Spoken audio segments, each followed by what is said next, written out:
નમસ્કાર વિદ્યાર્થી મિત્રો, આજે આપણે રિઝનિંગ વિષયમાં કુલ કેટલા ત્રિકોણ આપવાના છે એના વિશે અભ્યાસ કરશું। તો સૌપ્રથમ આપણને એક ત્રિકોણની આકૃતિ અહીંયા આપેલી છે, તો કેટલા ભાગ પડે છે તો અહીંયા આપણે ત્રિકોણ જેટલા આપેલા છે એટલા ક્રમ લખી દઈશું। 1 2 3 4 અને 5।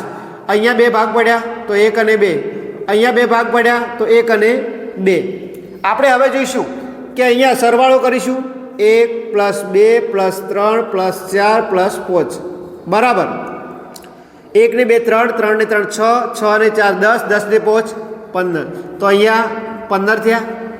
અહીંયા આપેલા છે 1 ને 2 એટલે 3 થયા ત્રિકોણ, અહીંયા 1 ને 2 એટલે 3। તો આપણે કુલ સરવાળો કરશું કે 3 + 3 + 15, તો 15 ને 3 18 ને 3 21। તો કુલ અહીંયા 21 ત્રિકોણ આપેલા છે। બીજી વાત કરીએ તો અહીંયા પણ ત્રિકોણ આપેલું છે। કેટલા ત્રિકોણ છે તો આપણે અહીંયા પણ ક્રમ લખી દઈશું 1 2 3 4 5 અને 6। તો કુલ 6 ત્રિકોણ આપેલા છે। તો 6 ને 2 વડે ગુણાકાર કરવાથી આપણને કુલ ત્રિકોણ મળશે। તો કુલ ત્રિકોણ અહીંયા 12 આપેલા છે।